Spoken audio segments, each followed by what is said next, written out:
thanks for joining Game Trade Media live at PAX Unplugged. I'm Gretchen, and I'm here with Chris from Level 99 Games. Hi, thanks for having me. Thanks for being here. So tell me a little bit about the games that you brought. Yeah, so this is called Exceed, the Exceed fighting system. It is a crossover fighting game. All right. In the past, we've released Street Fighter Exceed, along with some 7th Cross Exceed, and this year we are now doing an indie game approach, and we have Shovel Knight Exceed. So we have 2 boxes, and each box comes with 4 fighters. This is not a TCG. It's not a collectible game. You pick a fighter's deck, and then you can play the game. All right. So yeah, we expand the game with more fighters. We also have other indie game characters in here guest starring. We have the Beheaded from Dead Cells. So if you're familiar with Dead Cells, it's an extremely popular game. So in the Exceed fighting system, you can have Ryu from Street Fighter fight Plague Knight, fight the Beheaded. So it gets that Marvel vs. Capcom kind of feel going, yeah. All right, so how do you play? All right.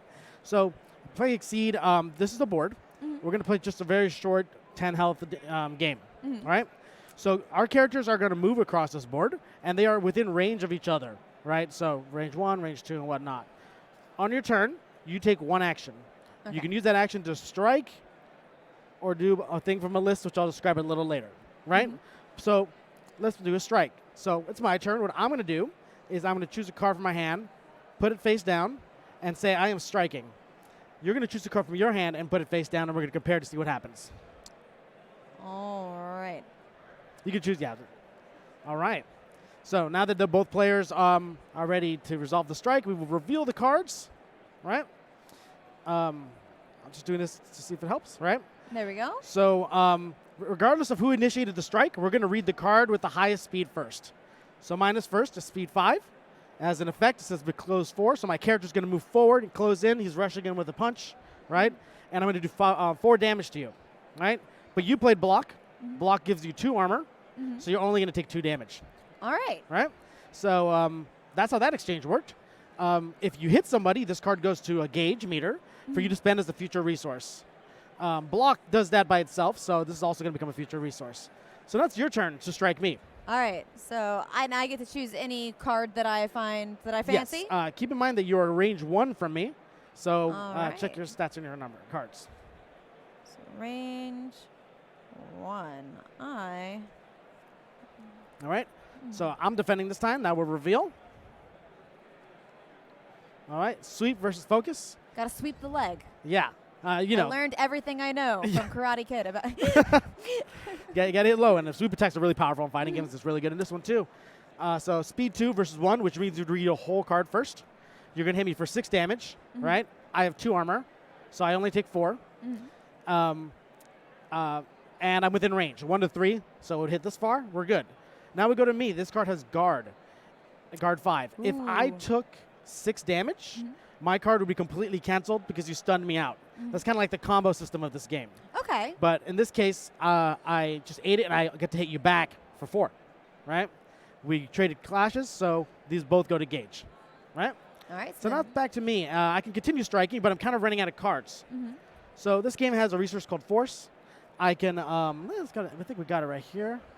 You can do a thing from this action list, and if you do anything from this list, you then draw a card, right? So I can prepare, draw some cards. I can use my hero power written on here, right?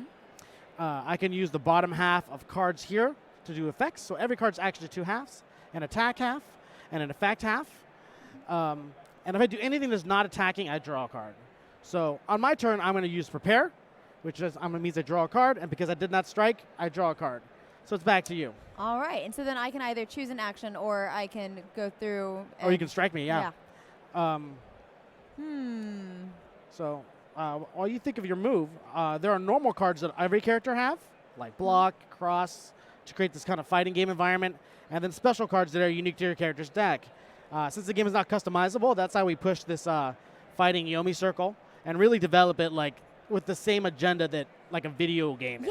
Yeah. It definitely has a very like fighter video game feel. Yes. So same design philosophy, which I think is actually pretty new to tabletop. We see a lot of fighting games, but because it's not customizable, we can lock it in that way.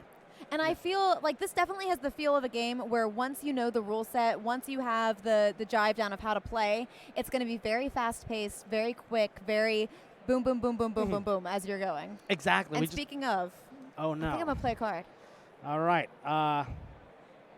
Let's see. Mostly because I'm interested in what it does, but. All right. So we're set. Let's flip. Okay. So, speed 1 versus 5. Mine is going to go first, right? I check range. We're good. I hit you for 4, right? And then after draw cards until you have 4 in hand. I use that prematurely, but this card is good when I'm running out of cards and I want to get back in there. But it still does 4 damage. Still goes to gauge. Now for you, I did not break your guard. You have 2 armor, so you take 3. And you hit me back for 4. So you actually did more damage in that exchange, even though we traded. And this is after draw a card. So you draw a card. All right. All right. All right. So I think we've done more than 10 damage to each other. So we're just going to do a few more turns to go through the rest of the mechanics. Sure. I have 3 gauge. I want to spend this on things. So I'm going to use the Beheaded's ability. And you have I'm not the Beheaded. I'm sorry. You're the Beheaded. All right. I'm going to prepare. You should exceed. So I prepare. Right, so you can use this much gauge to flip your character card. Oh, okay. Right, and exceeding the name of the game. So you'll pay 2 gauge by taking these cards out and discarding them. All right. And every character's backside is completely different to what series they're from. And Street Fighter, we have like a critical bluffing mechanic to replicate that kind of like spacing, right? And 7th Cross, they're monsters, so their backside is completely different, and you transform to like a bat and stuff like that. The Nice. Beheaded. He's going to flip happens? over. Flip it over. Right? Just like in Dead Cells, you get to choose a trait card.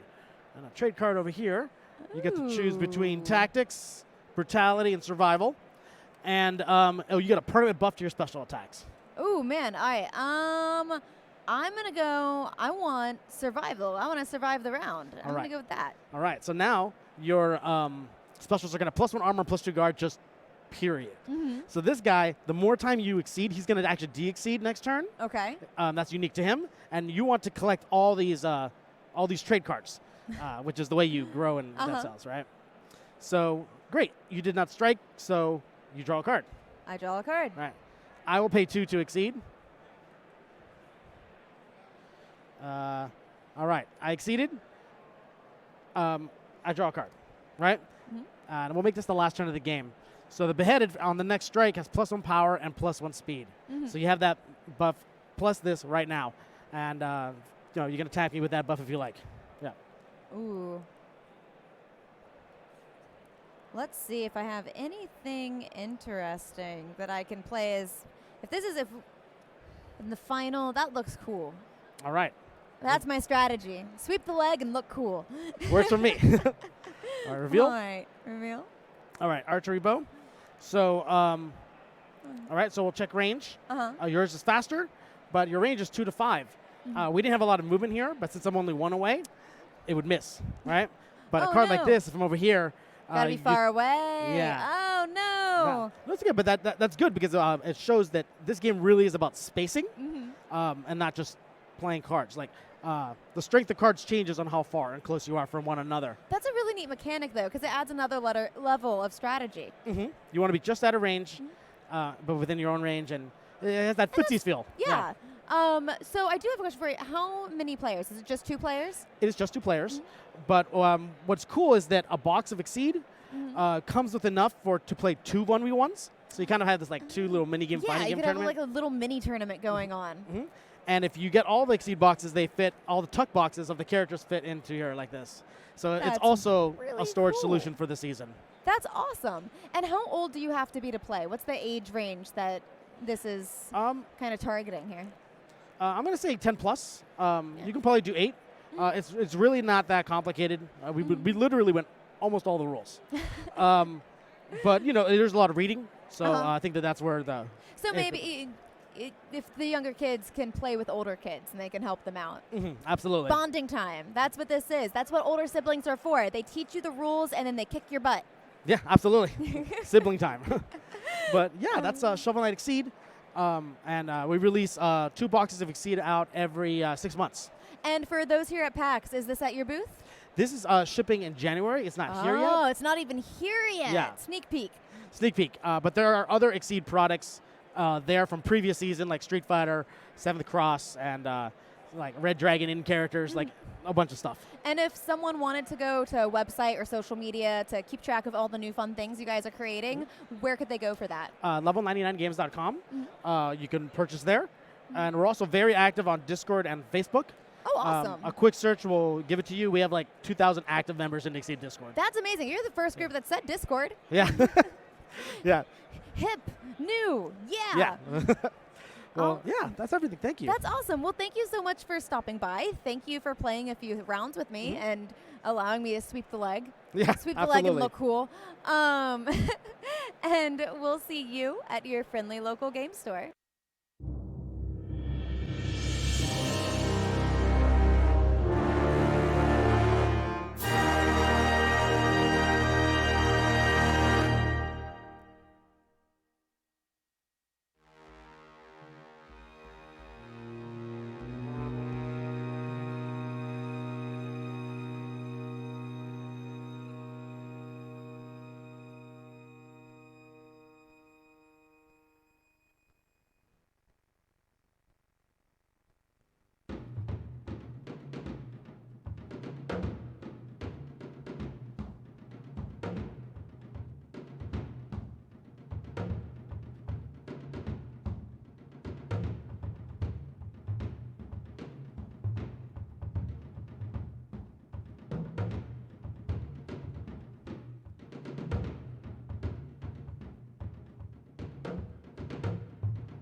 Hi, everybody. Thanks for joining Game Trade Media here live at PAX Unplugged. I'm Gretchen, and I'm here with Bruce from NorthStar Games. Oh, it's so good to be here. It's so good to be here. It's so good to see you. You know, it's fantastic to see. It's been just a minute since we've done this. How's your PAX been? PAX has been good. PAX has been great. It's been like game after game after game after game, and I think that that's the only way to have a PAX Unplugged. I would argue there are probably other ways to have a PAX Unplugged, but that is probably one of them. That's my experience. I understand. You know, having done it before, I get it. And you're like, boy, it sure is game after game after game after game. Also, you don't notice this because you're at home and you're thinking, they are so well lit. I can see them, but it creates this wall of light that I don't know. It is gorgeous, but it is, my goodness, it is bright.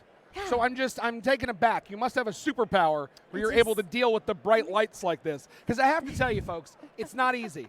Remember that as you've been watching her all day. As you watch, now we can see. No. It looked like all of a sudden that we were about to send out a video where one of us was kidnapped. That's not what you want. That's not the kind of lighting you want here. Oh, man. Yeah. Are we the only professionals? Is that what it is? It might be. Oh. I just accept that with the lights I will be blind, except for the games in front of me. And you know what? And that's fantastic. And that's where it's like your a horse, superpower like a shows. workhorse with the blinders. Yeah. That's what they do. Yeah. I can't see anyone else. No distractions. Just me in this game. And the game. That's well, you know what? Then let's do this. Since I love a transition. I love nothing more on earth than a segue. Let's jump in and start talking about the game. Let's do it. So here at NorthStar, the last big release you may have seen, and I actually can't remember if you've seen this one, so let me know, and the answer's allowed to be no, The Quacks of Quedlinburg. I have. Okay, so The Quacks of Quedlinburg was designed by Wolfgang Warsch. He also did The Mind. He also did Gonchon's Clever. He also did Twice as Clever. I'm sure there's 17 other games I'm forgetting that people that probably are watching this are yelling at me now. But they do like a sports scene. They're just like, oh, Bruce, no! why? Exactly. Exactly. So this is his next big box, the Taverns of Tiefenthal. Okay. No, you're shooting me. Let me not move it. Let me let y'all do y'all. Thank you very much. This is sort of in the universe of the Quacks of Quedlinburg, but it's not necessarily an expansion. Okay? So we figured the Quacks of Quedlinburg, the Taverns of Tiefenthal, it just sounds right. It just does. Yeah. Indeed. This one is a mix of a deck building game and a dice drafting game. Ooh, that sounds fun. That's what I think, and that is what an awful lot of people here at PAX think, because we have sold completely out at PAX. So if you're here and you didn't get it, go to your local game store. Your local game store is going to have it, but we are sold out here. What I like to say is it's both types of deck building, and by that I mean it is like Ascension, where you have kind of the row of cards and you add new cards in. Yep. It is also like Dominion, where you have your set stacks of cards. So we're just going to take a look here. Let's just do. How are your nails looking? Mine are not looking good. You know what? Okay. You know what? Then I'll hand model. So if you take a look, you have up here, these are things that you buy in money, and you're going to add them to your bar to make your bar better. It's people you hire and things that you add to your bar. Down here at the bottom, if we can we come down to the bottom? There we go. These are people you buy in beer, and they are people that are going to come to your bar to eat and drink. They're going to spend money. You use that money to buy the stuff at the top so that you can make beer, so that you can buy the people at the bottom, so they'll come to your bar, so they'll spend money. And just you go. And again. The double Dutch. And you're just going and going. Exactly. Until you have the best tavern, or what are you? What you're trying to get is the most popular tavern. Ooh. I know. So if you take a look at the people, there are actually little scores there. There's also a very special person we can bring here. This is what's called a noble.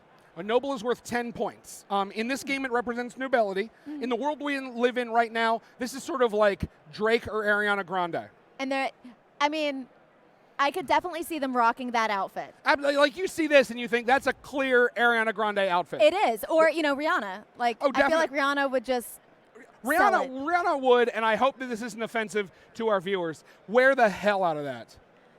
I feel that in my heart and soul. Exactly.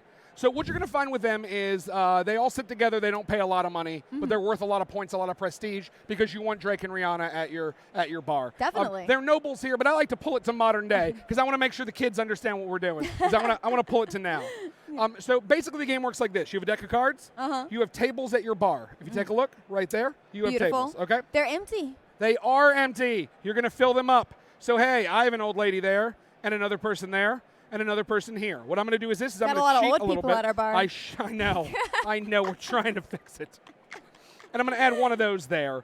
You can pull more cards out. They're going to give you things like additional tables. They're going to give you servers who are able to help you get more dice and all kinds of other things. Yeah. Once you do this and your tables are filled, that's the end of this part of the deck building game. You're then going to go into a dice draft. So you roll dice, you pick dice, you place dice, you're going to take dice, and then you're going to have dice. You're going to use those dice to activate things that are on the board. Normally, you can't change the face of the dice unless you use one special power. I'm going to change them as I need to make this demonstration work. I won't judge you. You know what? I appreciate that, and that's what I was working on, was to make sure that when I started to cheat, that you didn't judge me. No, never. Thank you. So you would say, hey, I'm going to place this one here. This essentially says, give me a 1-pip die. I'm going to give you $1. So you say, okay, I'll do that. Over here it says, if you give me a 1 or a 6, I'll give you a beer. You say, okay, cool. I'll take a beer. I have a 3 here. This is a question mark, so it means any die, and I'm going to give you a beer. Sure, I'll take a beer there. Yeah. Over here it says, give me any die, I'll give you $1. Sure. So you're going to place dice to get beers, to get money, and to possibly do things like if you can give the monk a 5, he will help you over here in the monastery where they make the beer, and he will give you, as I like to call it in the game, cash and prizes. Very well. Indeed.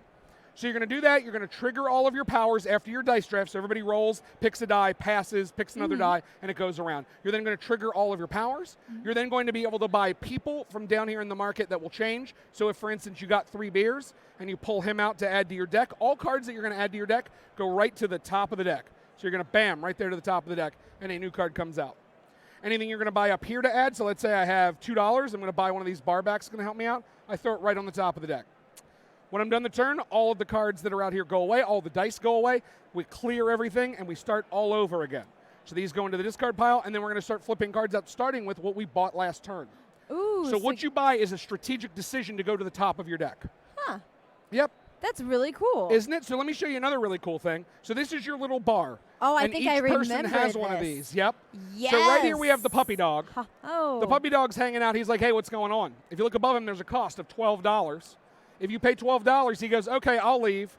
And you now have a server there that's taking the place where the puppy dog was because he's got to go do something else because she's going to stand there. Your board can end up helping your bar be better. Exactly. What that means is you get an extra die every turn. So you have a die in your color, you're now going to get to roll an extra die that's just yours absolutely every time. Up here, you say, hey, I have 3 tables, but if I spend 15, I can pick this up, flip it over, and I now have 4 tables. You have 4. So literally, you're going to watch your bar get better as you play through the game. So not only are you interacting with all your friends, having a good time, Yep. playing the game, the board itself is interactive. Yes, you are actually watching your bar get better as the game goes on. The game lasts 8 turns. At the end of 8 turns, the most points wins. Once again, points are in that top corner. Anytime you upgrade the bar, one of the nobles is going to come to your bar because they've heard your bar's more happening. Well, awesome. So they're going to roll up. Thank you, Noble Ariana. Exactly. Like- We appreciate it, Ariana of Grande. Instagram. Yeah, exactly. Whatever the old-timey portraiture. I was about to say, she hires another person to very quickly scribble where they are. Just nail it up in Times Square. Yes, exactly. Exactly. We got this. We're do good. you have charcoal, but also like 1 nail and a hammer? Yes. Show people where I am. Bam. Exactly. Once again, if any of those cards come out, those 10-point cards, they're all going to sit at the same table together so they don't eat your tables up. In the storylines, because they don't really want to sit with anybody else. In here, it's to make sure it does not eat up opportunities that your tables make for you. How many people can play? This is a 2 to 4 player game. Plays in about 45 to 60 minutes. As you've noticed, most of the stuff you all do at the same time, so it's pretty quick. There isn't a lot of time waiting for other people to take turns.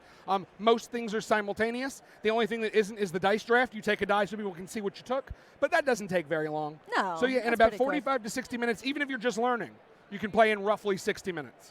Wow. Yeah, I know, That's right? Awesome. It is super cool. It is a lot of fun. If you liked Quacks of Quedlinburg, and who didn't? If you didn't, I don't know what we can even talk about. But this is a little bit crunchier. They're It's not allowed in your bar. I mean, certainly not in my bar. Maybe in my house, though, because we bring everyone to our table. But if you don't like True. Quacks of Quedlinburg, I'm really not sure. This one's a little bit crunchier, a little bit heavier. Not a lot. So if your problem with Quacks of Quedlinburg was, oh, it's too lucky. I don't know why you play a game that's so lucky. I want to mitigate all my luck as much as I can. Okay, this one still gives you some luck, so you still have that little bit of luck of the draw, but a lot more things you can do to control what the dice are doing. So you control the dice a lot more than the dice control you. That's so cool. That's awesome. Isn't it? Yeah. Well, I think my one last question for you is if Fire away. people want to know more, Yes. where can they go? Oh, I'm so glad you asked. That's such a natural bit of conversation that would come up, and I thank you for doing it. All the time. That's how I like to end all of my conversations with all of my good friends. Where can I follow you on social media? Where can I follow you on social media? You can find us at NorthStarGames.com and on social media at NorthStarGames. Absolutely every social media. I think we're on TikTok technically, but we're not like deep on TikTok. No, you are now. We might just committed to a lot of TikTok. You just committed to a lot of TikTok. Yeah, I mean, I guess, I'm ready to, You got to do it. do, the weird dance and then, roll a die to the end of the table and just, film it and then film it going off the table. You got to come up with your own memes now. Oh. You know, we're prepared for that. Also, shockingly enough, our Instagram is a lot of board game-related memes. So if you're looking for that hot, sweet meme content, make sure you come to NorthStar Games on Instagram. We've got you there, fam. I promise you. Well, thank you so much for joining us. Thank you for sharing your memes. Now I got to go check them out. Yes, you do. And thank you so much for taking the time. I realize game after game after game, it's wonderful. I love it. You love it. I love it. But, it can be a little much, and I thank you because I think I'm the end of your run of games, and I thank you for taking the time to do this with me. Thank you so much for dropping by, and we'll see you at your friendly local game store. I will.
Hey guys, Tommy Cimbalzo here with Game Trade Media, and I'm here with Stefan from Iello Games. Hi, Tommy. How are you doing? I'm doing awesome. How's your PAX been going? Getting a little tired. You know, it's one of the great yeah. show of the year, and but it's been awesome. We love the crowd here. They play a lot of games. They buy a lot of games. Oh yeah. So Sales been it's good. awesome. Everything's Yeah. going good. Yeah. Now, what have you brought us today? So I brought you 2 games. The first one I wanted to show you is Heroes of Stalingrad, which is the 3rd installment in the Hero System collection that we are co-publishing with Devil Pig Games. So the first 2 were Heroes of Normandy, which was on D-Day, and Shadows of our Normandy, which was a mix with Cthulhu and these kind of things. Nice. I'm a big And now we are fan. going to fight on the Russian front. Okay. So for those of you who are versed in war history, the Battle of Stalingrad was in the city, and the Russian army was defending the city against the attack of the German. So this box is providing a lot of buildings and urban settings.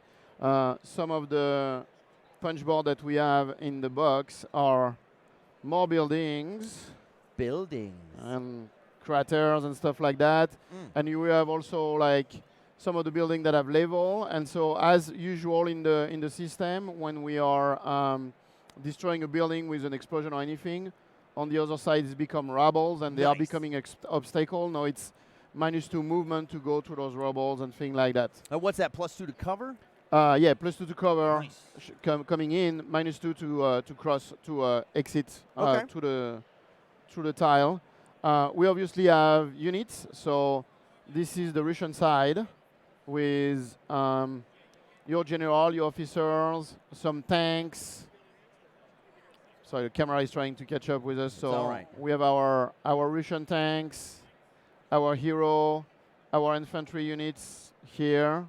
So again, this is the same system, but obviously with the Russian army, and here is the German army with rules for snipers and to recreate the system in the fighting in urban environments. As usual, we have our dice. So we have 1 set of dice for the German side, 1 set of dice for the Russian. Oh. There you go. Same thing, those are your turn orders token. The German, that's my number 1. So I would put it on the board like this, and you don't know that it's my first unit that I'm moving. I flipped them all over. I screwed them. Oh, here's my 1. There's my 1.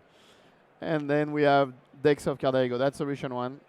And then we have decks of cards for the action card that are secret, like you can interrupt the move of the enemy unit and everything. So that's the usual rules of the hero system, but with a Russian setting. I like it. Now, how long does this take to play? It's about 40 minutes. It's scenario based, so it depends on all the scenarios. So sometimes you have to capture the flag, or you have to cross the board on the other side, or you have to capture a specific unit, or you have to eliminate a vehicle or whatnot. So there is variation of scenario. There are lots of fan-developed content. You know, people are writing scenario for the game. We have a big follower base, and we just released. They put it on Kickstarter this year, and we just released it in the States this month. Oh, this month. So it's brand new. So how much does this run? This is $70, $69.99. Okay, that's not bad. So Yep. if you have someone in your life that you're trying to look for a gift for this month, Yep. right, and they're already a fan of the Hero series, they can just hop right in on this. That's perfect, yeah. Now, and then this is its own standalone thing. It's you a don't standalone, need the so other you don't ones. need the base game. You Yeah, can yeah. start with that. This is the same rules. It has the complete set of rules and a It's book not of that thick. scenarios. A book of scenarios with telling you which map to use and what is the story. So hello boys, and how many turns you are playing, and how to set up. And all the scenarios are historically inspired by real events that happened during World War II. Nice. And the artworks are Now, was really the Battle cool. of Stalingrad, was that Stalingrad was 1942? I think so. Yeah, it was Yeah. near the end of the year. I'm pretty sure. That's where Germany started too. At least that's when that Gwar song said it was. So Oh, okay. I think that's what. Well, there you that's go. how I base all my history off metal music. Well, Excellent. this is really great. And so you're saying only $70 Yep. will run you, and where can they get it? In all your friendly local game store and online your usual store. Can they get it from your website? You can buy it to Iello on IelloUSA.com also. And you have to spell yellow IELLO like that. like Jello with an I and no J. Jello without the hoop. There you go. At the end there. All right, and what else did you bring us? So I brought you some other thing too that All right, the PAX yeah, let's put away this one though. I mean, this. this is pretty good. I doubt how you're going to top this one, because everybody loves the Hero series. Yeah. Now you bring the Battle of Stalingrad. All right. All right, let's see. Okay, I put that in there. I mean, I guess it could be something cool. Wait a minute. Is that King of Tokyo? Hold on. Did you bring out King of Tokyo? Maybe. Let me see but this. not I'm trying. Not not your granddaddy King of Tokyo. Let me put this. Ain't your granddaddy's King of Tokyo. So this is, you recognize Gigasaur, but it looks a little different. And you have the King, who also look a little different. And special release at PAX, the new Alienoid. So for those of you who are familiar with the monster of King of Tokyo, those look a little different and a little Gotham. It's because this is King of Tokyo Dark Edition. Now, is this compatible with the original King of Tokyo? Is this an expansion? Yes, it is. No, it's a standalone, but it is inspired by the base game, and you recognize those models. So this is Alienoid with his silhouette. Same mechanic, you have your life point and your victory point. But you can see, I don't know if we can see on the camera right here, like there is a varnish finish on all the print.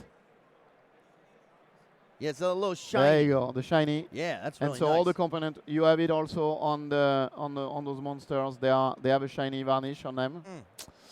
And then all the cards have new artworks also. So, are there any new mechanics with this version? There is a new mechanic. We can't talk about it yet because it hasn't been revealed, but this is the new map of Tokyo. It's very dark, and you see there's something happening here that I cannot tell you about it. And this is just to give you guys a taste. It is a tease. It is a tease. So a little more artworks of those really cool cards. I play this every year at MagFest. We play King of Tokyo. All right, and then so what it is, it's actually a limited edition. And so this is the cover. There is no marking on it. Just Godzilla picking through the building. It's going to come with a sleeve that's a King of Tokyo on it, but you can discard the sleeve, and now you can put that very nice collector edition that's beautiful. on This your is shelf. going to fly off your own game shelf in your own home. People are going to like, hey, let's play that game. Yeah. I want to play the Peaky Lizard game. And we are trying a new thing with that game. It's going to be a one-time print run. So we're going to print it once. It's going to be available on April 24 in the worldwide, and that's going to be it. So. And how much is that going to run? It's going to be $49.99. Okay, and how do you get in? I mean, where do you get this? So you're going to find it at your friendly local game store, at online sellers, and also on the Iello website. And you can pre-order it with your friends. Is there anything that they can follow on social media to get more information? Like you said, there's a new mechanic, but you can't talk about it yet. Yeah, so where we are people revealing hear it? So you can sign up on the newsletter on our website, Iello, IELLO, USA.com, and we also have a Facebook group, Iello USA Facebook page, where we are publishing new information regularly. We have Twitter, Iello Games, and Instagram. So remember that it's IELLO, like the jiggly fruit, jiggly dessert. You like that? Oh, well, Stefan, thanks for showing me all this stuff. This is great. Hope you're having a great PAX. You it's too. a pleasure to meet you. Thank you. We'll see you guys at your friendly local game store. Thank you.